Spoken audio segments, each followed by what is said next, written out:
In this video, not only are we going to find out the best captain, we're also going to find out the best differential captain. One of the differentials is Kluivert against Leicester at home, and the other differential option is Saka against Southampton away. Salah's another option, but I don't think he'll be a differential. I think he will be the most popular captain this game week against Palace at home. He has got the most difficult fixture on the shortlist, but he has got the safest minutes as well. Looking at the non-penalty stats per 90 minutes for the final time this season, Salah's been topping the charts all season, and of course right now he's not going to drop any lower. Saka's still a really good option. He doesn't look anywhere near as good in comparison, but of course he is still a bit of a premium himself, and Kluivert's stats are pretty average, but to be fair, he's on penalty duties just like the other two players. Saka has a tiny chance of losing them because he's given them to Odegaard in the past, and he more than compensates for that by being on direct free kicks, indirect free kicks and corners. The other two players don't get to take any of them. Moving on to the probability, Salah's got the highest anytime goal scorer odds by 10%, Saka's got the highest anytime assist odds by 2%, and that's only just ahead of Salah, and Salah of course has the highest anytime return odds. He's got the best odds by far, especially with them being weighted more towards goals. Before we move on, it's worth noting that Kluivert ranks the lowest on both metrics, but that is only a fraction behind Saka on both of them.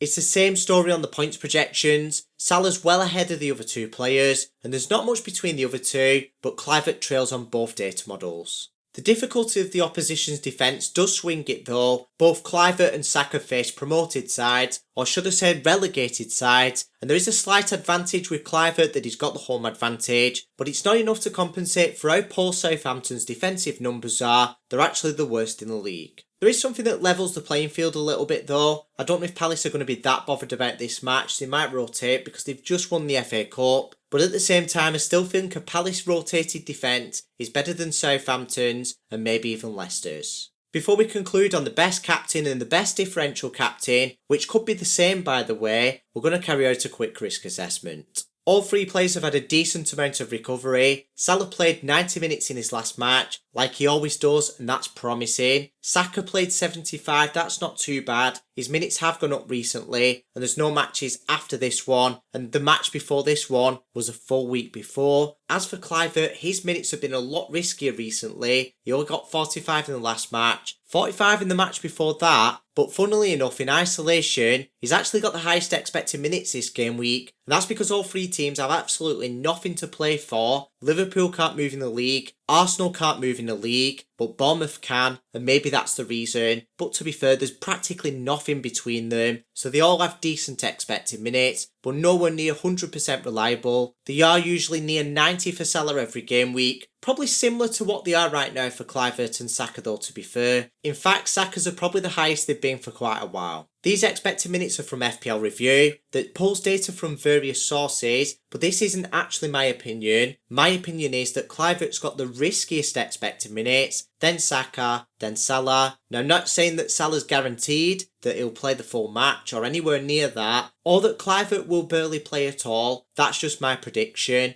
If you combine that with the data that we've seen, I think it's quite clear that Salah's the best captain, and I don't think there's much between the other two, but I do think the best differential captain is Saka, and I'd have to take a -4 to get to Salah, so I do think Saka will be my captain this game week, and if we got a tip off that Saka's starting against Southampton, I'd say he's a better captain than Salah just about. I've got plenty of useful pre-season content coming, make sure you subscribe so you don't miss it.